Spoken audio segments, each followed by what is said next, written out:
Salve, salve! Boa noite, pessoal, tudo bem? Boa noite. Boa noite. Boa noite, pessoal. Na noite de hoje nós teremos um artigo sobre doença de Parkinson. É uma abordagem bem interessante que traz tanto nanopartículas quanto também células-tronco. Basicamente um trabalho de engenharia tecidual, certo? Onde múltiplas técnicas são usadas para tentar levar um efeito terapêutico em modelos animais. Na noite de hoje nós vamos ter o Raul. Raul, tudo bem? Tudo ótimo. Beleza. Então, antes de começar a apresentação, peço para quem estiver nos assistindo, já deixa aí o joinha, já faz a inscrição no canal e dá uma ajuda aí para nós crescermos aqui na plataforma. Bora lá, Raul? Vamos lá.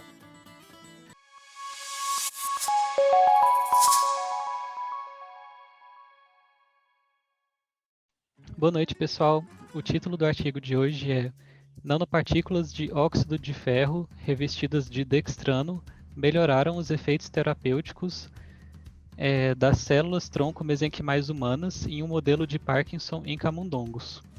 Esse trabalho foi feito por um grupo de pesquisadores chineses. O autor principal é o Chisa Hua-chung. Ele trabalha na área de nanotecnologia e nanopartículas no tratamento de doenças. E esse trabalho foi publicado na revista Nanoscale e o seu fator de impacto é 7,9. Então aqui na introdução nós temos a doença de Parkinson como uma doença neurodegenerativa que afeta os neurônios dopaminérgicos da substância negra. E com a morte desses neurônios, o indivíduo fica com vários sintomas motores como tremores, paralisia, problemas de postura e equilíbrio. Essa doença também apresenta alguns sintomas não motores, como algumas demências, a perda do olfato, algumas dores na articulação. E é importante ressaltar que os atuais tratamentos para essa doença apenas acentuam os sintomas motores. E à medida que a doença vai avançando, esse tratamento vai ficando mais complicado assim, e menos efetivo. Então é importante ressaltar que novas terapias com células-tronco possuem um alto interesse, visando uma nova forma de tratar essa doença. Então, esses atuais tratamentos com as células-tronco, elas visam para, no caso da doença de Parkinson especificamente, uma diferenciação das células-tronco em células dopaminérgicas específicas, para voltar à fisiologia normal do sistema. E também substituir esses neurônios mortos que são perdidos pela neurodegeneração. Para esses trabalhos, assim, nessas pesquisas podem ser usadas tanto células-tronco do tipo neuronal e mesenquimais. E essas células-tronco elas podem proteger tanto proteger quanto regenerar esses neurônios danificados. Porém, é mais difícil que elas se diferenciem em neurônios funcionais de fato. E é o fator mais visado assim, de um tratamento desse tipo. E outra coisa bastante importante a se levar em conta quando você trabalha com células-tronco é importante ressaltar que ela tem que ter uma migração, no caso, para os tecidos específicos lesionados, para que ela possa exercer esses efeitos específicos de proteção, e regeneração e diferenciação. Então, por exemplo, aqui na doença de Parkinson, uma vez que você tem a neurodegeneração, você também tem processos inflamatórios e você acaba ativando as células de defesa como a micróglia, por exemplo. E uma vez reativa, ela libera, por exemplo, o SDF1, que é o Stromal Cell Derived Factor, que é uma molécula que possui esse fator da quimiotaxia. É uma molécula que funciona chamando outras células para a região específica por quimiotaxia, que é uma migração específica das células através de um gradiente de concentração dessas moléculas.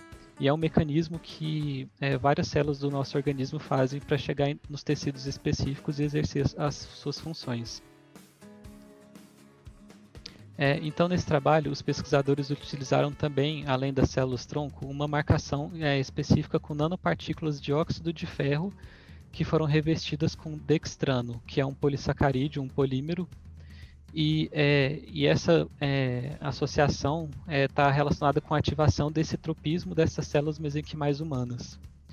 E os pesquisadores estipulam que esse mecanismo está relacionado com os receptores específicos CXCR4 e EGFR, que uma vez ativados e mais estimulados, mais expressos esses mecanismos, eles levariam a uma migração acentuada dessas células. Então, esse trabalho tem como objetivo investigar se as nanopartículas de óxido de ferro revestidas de dextrano melhoram a migração das células mesenquimais humanas em direção a uma lesão causada pela 6-hidroxidopamina em um modelo de Parkinson em camundongos. Aqui nessa imagem a gente tem as nanopartículas de óxido de ferro, que elas têm aproximadamente 10 nanômetros de diâmetro, e aqui mostrando o dextrano, que é esse polímero específico. Então aqui na metodologia e resultados, primeiramente foi feita a indução ao modelo. Nesse trabalho eles utilizaram camundongos do tipo Balbicenude, que é uma linhagem que não apresenta pelos, com a idade de 6 semanas. Para a indução ao modelo, eles injetaram a 6-hidroxidopamina no estriado esquerdo do animal, na concentração de 5 microgramas por microlitro e com um volume de 2 microlitros, em referente a essas coordenadas específicas, na região do estriado esquerdo.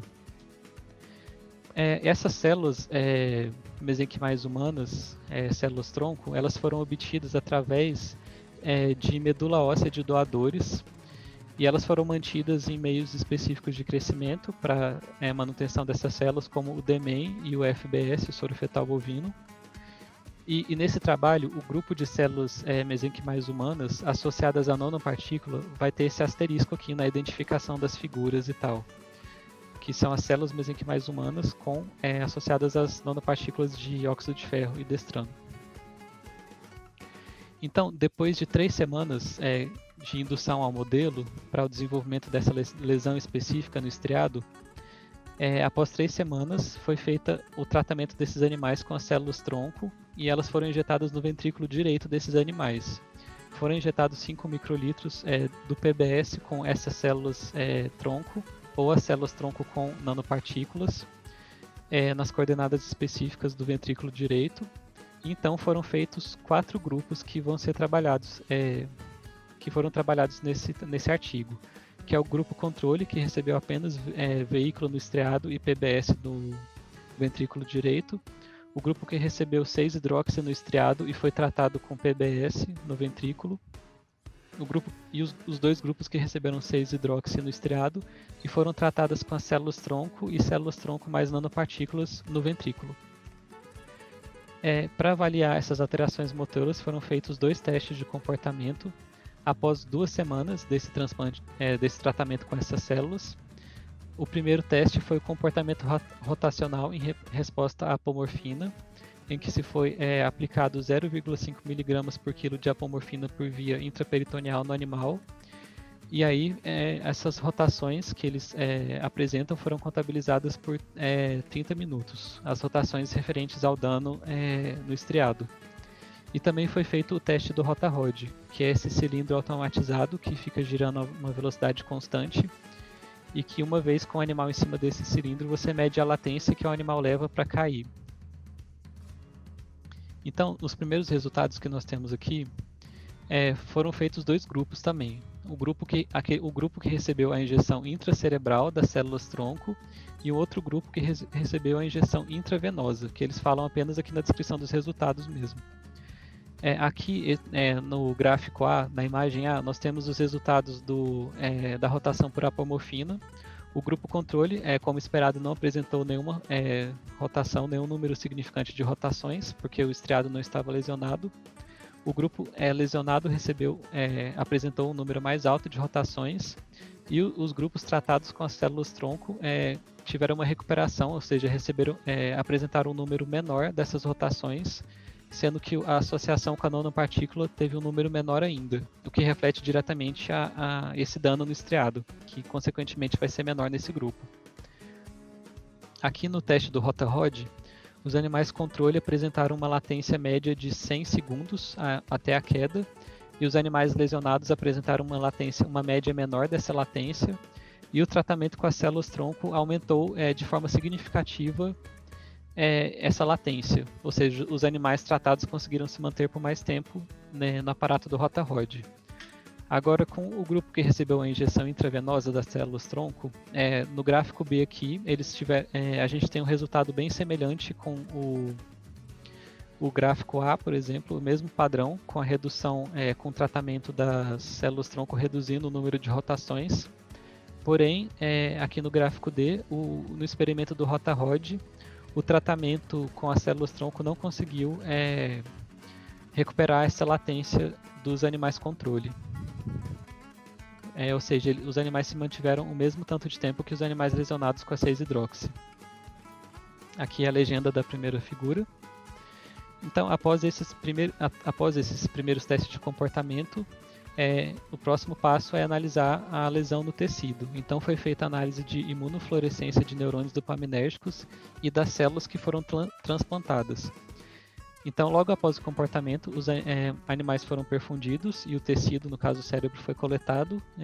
Esse tecido foi cortado em fatias de 8 micrômetros em um criostato, para depois serem incubadas com anticorpo primário para marcação de antitirosina hidroxilase, que está relacionado aos neurônios dopaminérgicos, e depois com anticorpo secundário Alexa-Fluor para emitir a fluorescência específica. Também foi feita uma marcação específica dessas células-tronco, que é chamada de marcação SP-DIL, e também foi realizada a marcação com DAP. Então aqui nessa primeira imagem, nós temos a figura A mostrando o cérebro do animal controle na região do estriado, como está mostrando aqui onde foram feitos esses cortes, mostrando que os dois estriados dos dois hemisférios aqui estão totalmente intactos, mostrando uma coloração forte da marcação de tirosina hidroxilase. Aqui em B nós temos o cérebro do animal controle, mostrando que na região que foi injetada 6-hidroxidopamina, esse tecido foi bastante danificado, mostrando quase nenhuma marcação da 6-hidroxi. Aqui em C é o animal que recebeu tratamento com as células-tronco, mostrando que teve uma recuperação parcial do estriado esquerdo. E aqui em D é o animal que recebeu as células-tronco juntamente com as nanopartículas, mostrando que teve uma grande recuperação desse tecido do estriado. E aqui em vermelho dá para ver essa marcação SP-DIL, mostrando aqui a inserção da célula no ventrículo.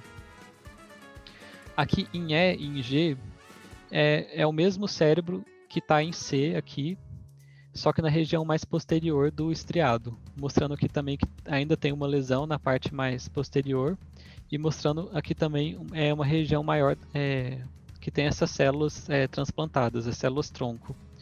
E aqui em F e H também nós temos essas porções mais posteriores desse cérebro aqui em D, mostrando também que teve uma movimentação aqui dessas células-tronco em direção ao tecido lesionado. Aqui é a legenda da figura 2. Aqui é a região da substância negra, no caso mais posterior do cérebro, mostrando aqui em A o controle, que está com as duas porções da substância negra intactas, e aqui é um zoom desse tecido. Mostrando aqui em B o animal que recebeu 6-hidroxi, o animal lesionado, que não foi tratado, mostrando aqui no lado esquerdo uma parte bastante danificada, que quase não tem a marcação. E aqui em C o animal tratado com as células-tronco apenas, mostrando que teve uma recuperação parcial. E aqui em D é o animal tratado com células-tronco e as nanopartículas, mostrando que teve uma proteção maior ainda desse tecido. A legenda da figura 3. Então, o próximo passo agora vai ser fazer experimentos in vitro. E para fazer esses experimentos, eles utilizaram uma linhagem de neuroblastoma humano, que é a linhagem SHSY5Y. E através de meio de crescimentos específicos, eles incubaram com o DMEM e o FBS também para manter essas células. Incubaram com esse L15 e com ácido retinóico por 14 dias. E aí foi feita uma diferenciação dessa linhagem de células em células que são similares a neurônios dopaminérgicos, que de acordo com os pesquisadores, essas células possuem várias características fisiológicas e morfológicas desses neurônios, para poder trabalhar com células como se fossem neurônios dopaminérgicos. E aí, para fazer o próximo experimento in vitro, é um experimento que avalia a migração das células mesenquimais humanas. E esse experimento foi feito em um sistema de câmara Millipore Transwell, que é um sistema que possui filtros de 8 micrômetros. Esse sistema funciona assim. A gente tem duas câmaras, a câmara superior e a câmara inferior. E aí a gente deixa células em suspensão na câmara superior. E na câmara inferior a gente deixa um meio que pode ser com as células que a gente está visando trabalhar. Que no caso esse meio foi feito de células dopaminérgicas tratadas com a 6-hidroxidopamina. E aí, após um tempo na estufa, essas células vão tender a migrar através desses poros para chegar do outro lado do tecido, devido à estimulação pela quimiotaxia. E aí, então foi condicionado, o meio foi condicionado, coletado e adicionado na câmara inferior. Esse meio das células dopaminérgicas tratadas com a 6-hidroxi. Então foram colocadas as amostras com células mesenquimais e células mesenquimais com as nanopartículas na câmara superior. E aí também elas foram co-incubadas com os inibidores dos receptores que os pesquisadores estipulam que estão relacionados com a migração, que é o inibidor do CXRC4, o inibidor do EGFR e um anticorpo inibidor do IL-15R. Aí, após a incubação por um dia, essas células migrantes aqui, elas foram contabilizadas pela marcação cristal violeta, que elas ficam na câmara inferior aqui do sistema.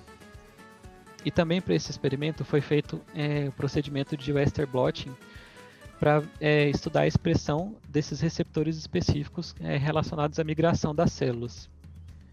Então, como resultados, a gente tem que as células mesenquimais humanas, células tronco mesenquimais humanas, associadas à nanopartícula, eles tiveram uma expressão mais acentuada desses receptores relacionados à migração. E aqui é a contabilização dessas células. Aqui nós temos nessa primeira fileira o grupo das células tronco e aqui as células tronco com as nanopartículas. Mostrando aqui que no controle teve um número maior de células tronco que migraram para esse outro lado, as células associadas às nanopartículas, e com os inibidores teve uma migração reduzida dessas células, principalmente no grupo das células com as nanopartículas. Essa migração foi reduzida, especificamente porque essa inibição desses inibidores resultou em uma menor movimentação dessas células. Aqui nós temos a legenda da figura 4. E como próximo experimento, foi estudado a diferenciação in vitro das células mesenquimais humanas, células tronco, em neurônios dopaminérgicos, para ver se essas células realmente têm essa capacidade de se diferenciar. Então, os neurônios dopaminérgicos diferenciados daquela linhagem de células, eles foram tratados com a 6-hidroxi para estimular uma liberação dessas proteínas. Então esse meio foi condicionado, foi coletado. E depois foram preparados meios só com as células mesenquimais humanas e células mesenquimais humanas com nanopartículas. E esses meios foram tratados com um meio de crescimento controle comum, com o sobrenadante das células dopaminérgicas e o sobrenadante de células dopaminérgicas lesionados com a 6-hidroxidopamina. E posteriormente essas células foram fixadas e marcadas com NuN e TH.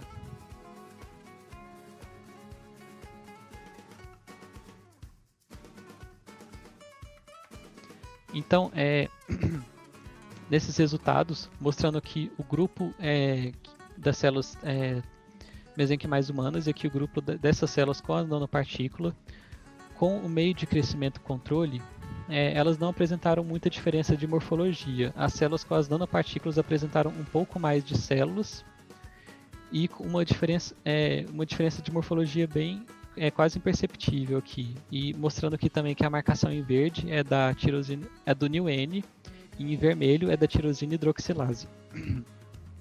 Agora, essas células tratadas com o sobrenadante das células dopaminérgicas começaram a apresentar uma morfologia mais específica de neurônio. E as células com nanopartículas apresentaram também uma marcação mais acentuada da tirosina hidroxilase. E esse outro grupo que foi tratado com as células dopaminérgicas lesionados com a 6-hidroxidopamina, com esse sobrenadante, apresentaram uma morfologia mais específica ainda de neurônios dopaminérgicos, principalmente as que foram o grupo das células com as nanopartículas. E um número muito maior do comprimento dessas células, que está relacionado à morfologia. E um número maior de células também, comparando aqui o C e o F aqui, mostrando que eles obtiveram mais números com o grupo que foi tratado com as nanopartículas. Então, por último, foi feito esse experimento da proteção in vitro dos neurônios dopaminérgicos.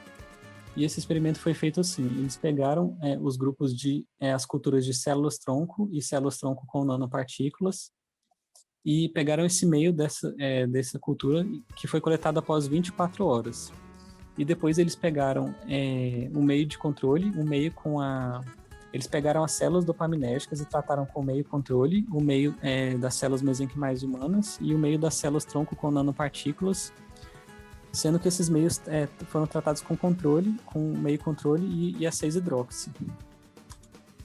Então, para verificação desse efeito de proteção dos neurônios dopaminérgicos, tem que, no meio de controle, o grupo que recebeu 6-hidroxidopamina apresentou um número muito baixo de células aqui, e elas ficaram bem danificadas, sendo que, agora tratado com o meio das células-tronco, eles tiveram um acréscimo no número e uma melhoria na morfologia, ou seja, mostrando esse efeito da proteção aqui e na viabilidade das células.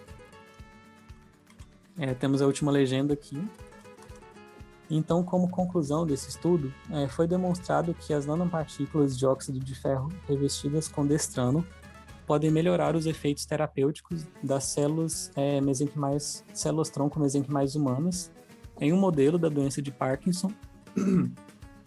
Foi mostrado também que teve uma melhoria da migração e da indução de transdiferenciação e dos efeitos de proteção e regeneração em neurônios dopaminérgicos, os quais podem ajudar em um processo de recuperação da doença de Parkinson e, portanto, explorações adicionais dos mecanismos mediados por essas nanopartículas podem acelerar a terapia com células mesenquimais, células-tronco mesenquimais para a doença de Parkinson em aplicações clínicas. Então é isso, pessoal. Muito obrigado. Raul, muito obrigado pela apresentação. Artigo realmente interessante, essa abordagem que foi utilizada. Eles colocaram múltiplas técnicas para tentar chegar num efeito terapêutico, mas, no entanto, não ficou muito claro quais são os mecanismos que vão levar a essa melhora. O que você achou do artigo, meu caro? E por que você escolheu esse artigo para o seminário? Eu gostei do artigo, eu achei bem interessante. É um artigo que usa muitas técnicas mesmo para comprovar as hipóteses, né? Eu escolhi ele porque ele trabalha com o mesmo modelo que eu trabalho, que é o modelo de Parkinson. Ele usa a mesma região, praticamente. Ele usa a imunofluorescência também, que é o que a gente está tentando fazer no laboratório. E ele traz essa inovação, que é as nanopartículas, né, associadas a células-tronco. E também ele faz vários conjuntos diferentes, né, de culturas de células, assim, para demonstrar bastante o ponto dele. Realmente a parte de imunofluorescência ficou muito boa, né? Normalmente o pessoal usa imunistoquímica, né? As imagens não ficam tão bonitas, né? Essas ficaram realmente bem vistosas. No entanto, se a gente for no mérito do trabalho, né?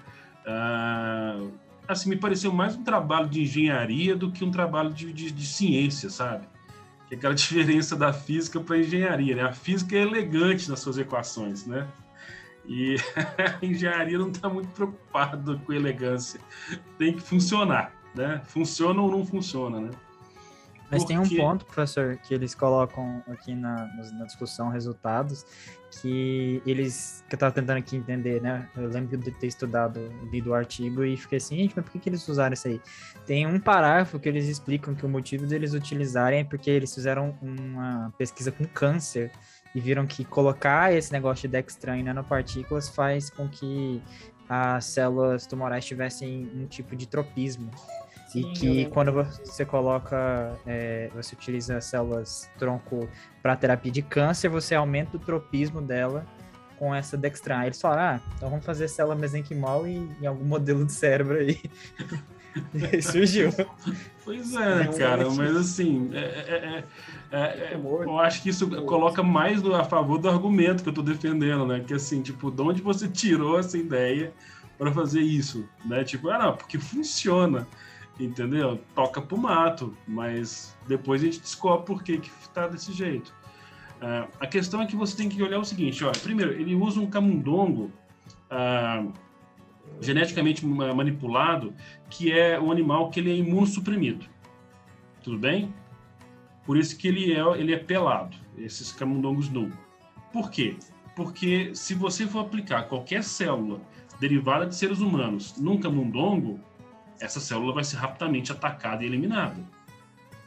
Tudo bem? Então aí você já começa a engenharia, né? O mandrake, né?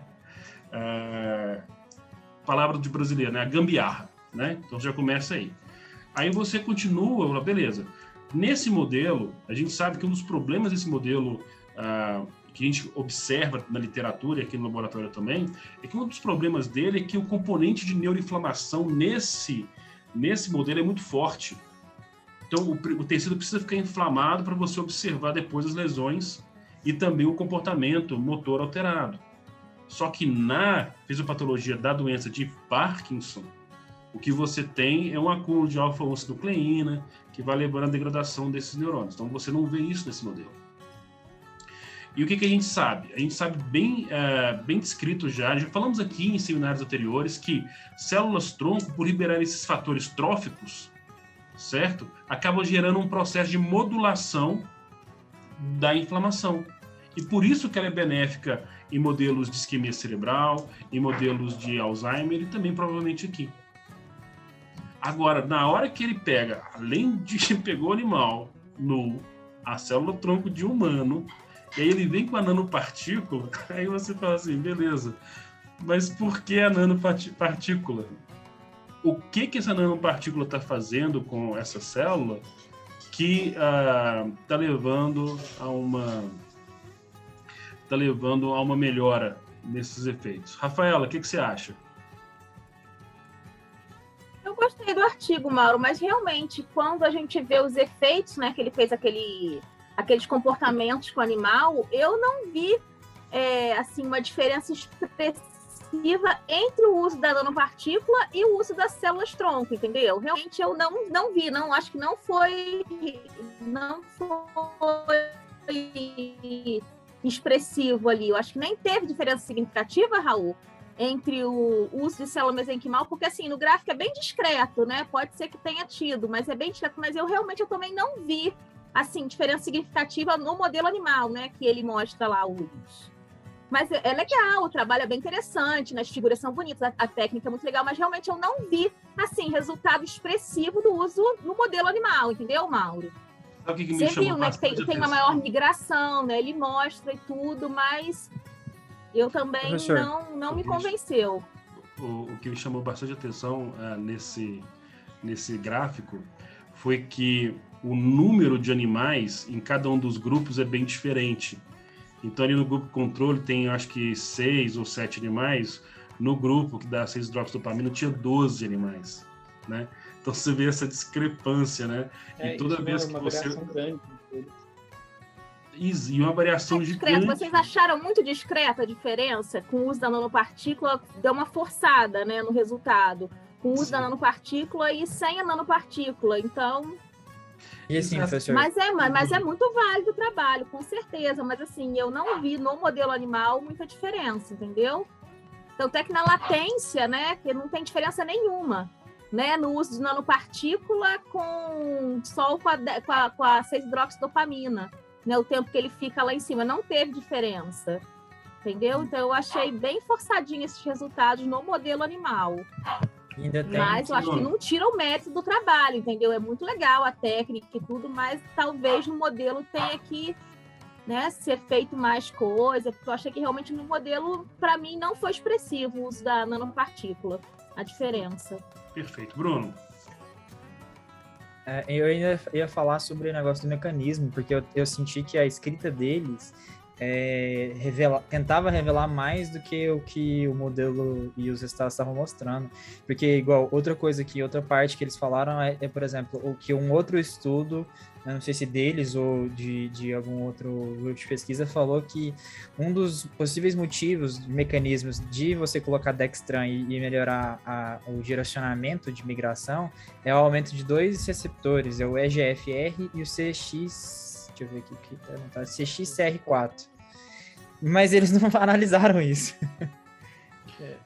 Então, a questão é o seguinte, eles até apresentam um blot, né, com essa quimiocina e de receptor de VEGF, mas o problema aqui é o seguinte: é complicado você apresentar uma coisa que não tem embasamento teórico, não tem um embasamento. Por que você vai usar a nanopartícula de dextrano?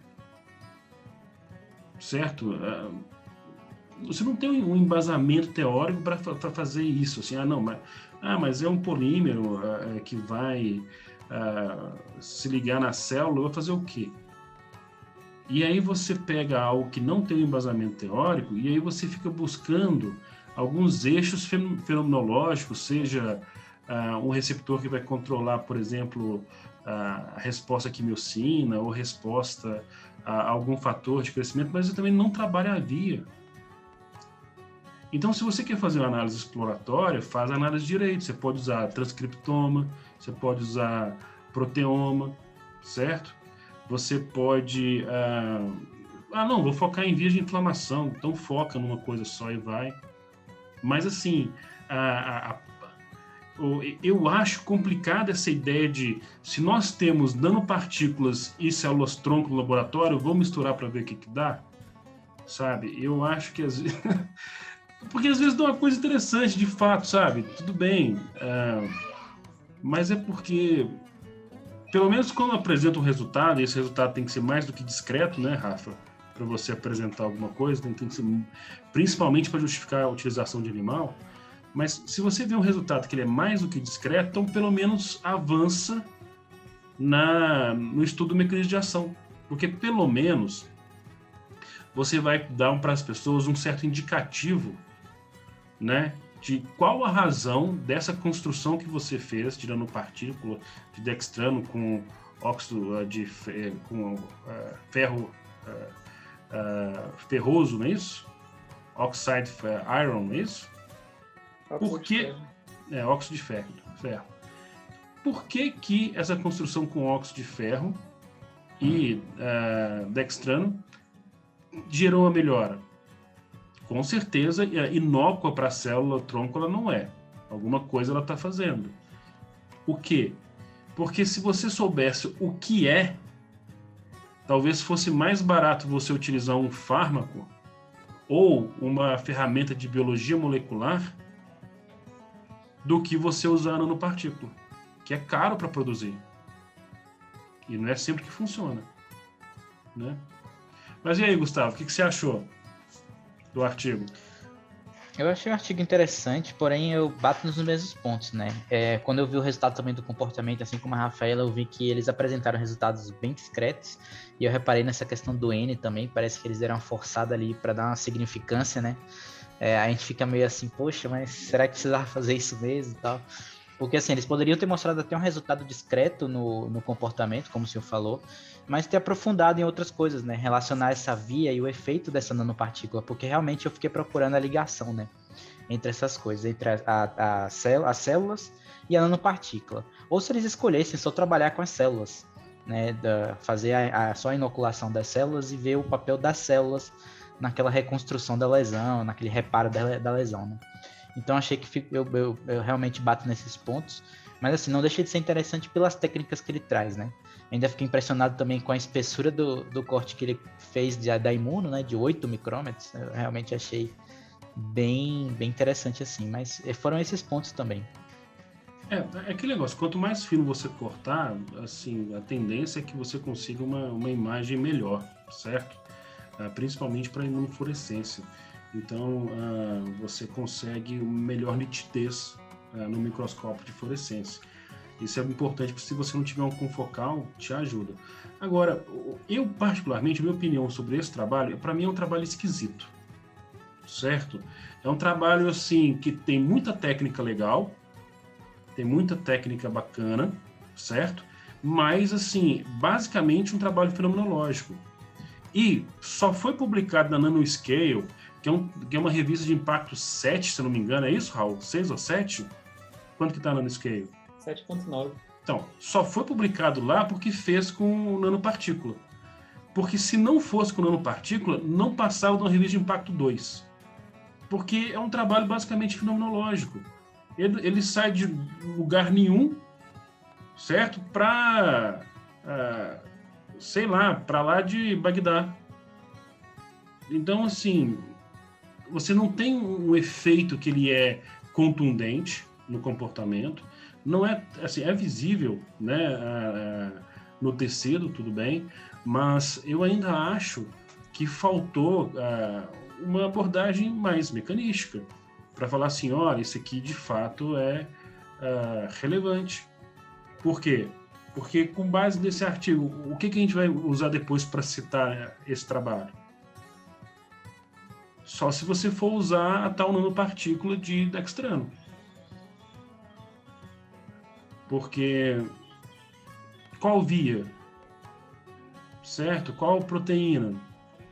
E eu acho que uma coisa que poderia ter sido feito nesse trabalho seria, por exemplo, ele pegar a cultura de células tronco mesenquimais, diferenciadas ou não, ele poderia ter diferenciado ou não, mas nessas células, nas duas condições, colocar nanopartícula e fazer um estudo exploratório. Certo? Um transcriptoma, por exemplo, para ver quais são as vias que foram ativadas. Poderia fazer um proteoma também, para ver quais são as proteínas que estão mais expressas, para pelo menos ele vislumbrar o que essa dextrana está fazendo. Já que ele não vai conseguir, porque realmente achar uma proteína é muito difícil. Isso eu concordo. Certo? Mas uma via já fica mais fácil. Né? Mas tudo bem. Né? Ítalo, e aí, meu caro? Então, eu achei interessante, sim, o artigo, bem, mostrou muita coisa, muita técnica. Eu gostei muito das imagens que está presente nele, é bem bonita de se ver e legal de estar no artigo. Eu fiquei um pouco confuso só na parte desses vias e esses compostos que ele usa, muitos compostos, não sei que eu não vi muito porquê de ter usado, sabe? Apesar de ter umas técnicas que eu não conhecia, que eu achei bastante interessante. E também concordo com a questão da Rafa, dela ter falado que ter só adicionado nanopartículas junto com as células não ter feito tão diferença assim, significante. Sim, eu acho que teve diferença significativa devido ao fato da quantidade amostral, né, de camundongos que tinha, mas não teve muito porquê disso tudo. Mas, no geral, foi bom, foi bem interessante. Eu posso dizer que hoje, realmente, assim, esse trabalho, eu particularmente não gostei muito dele, não. Sabe? Porque, enquanto mais eu vou refletindo sobre ele, eu acho que pior vai ficando. Mas é porque... Sabe por quê? Porque eu, particularmente, gosto muito quando você tem uma hipótese bem embasada, e aí você avança sobre um mecanismo e traz, de fato, algo que é interessante, tanto para a fisiopatologia da doença, quanto para terapêutica, ou quando você pega um negócio assim muito maluco, que pelo menos você chega em algum lugar, certo? A minha visão é como se fosse filme. É o seguinte, o filme, ele pode ser muito maluco no meio, mas ele tem que ter um final simples, que você entende, certo? Ou ele pode ser um filme simples, e no final você tem uma reviravolta maluca. Aí você fala, muito legal, certo? Um filme tipo Inception, que é todo maluco, e ainda deixa o final aberto, fica ruim. Então você curte o filme inteiro. E aí na última cena você acha ruim. Polêmica, né, Bruno? Polêmica. Polêmica, não concordo. Não fale mal aqui do meu diretor favorito. Mas eu acho que Nolan na veia. Mas eu acho que artigo tem que ser assim, sabe? Se o meio é complexo, termina simples. Se o artigo é simples, termina com a reviravolta, né? Se você sai de um lugar que, assim, tipo, a gente estava fazendo e aí você termina sem lugar nenhum, o trabalho ele ganha essa aura de interessante pela estética. Porque como é um trabalho feito num laboratório que tem condições, estrutura, você observa que o trabalho fica bonito, mas em termos de informação, ele é pobre. Entendeu? Né? Se bem que no mundo de hoje, eu acho que ele é bem contemporâneo. Mas tudo bem. Pessoal, agradeço muito aí a presença de vocês. Achei interessante a discussão. E na semana que vem a gente volta para descascar mais um artigo. Valeu!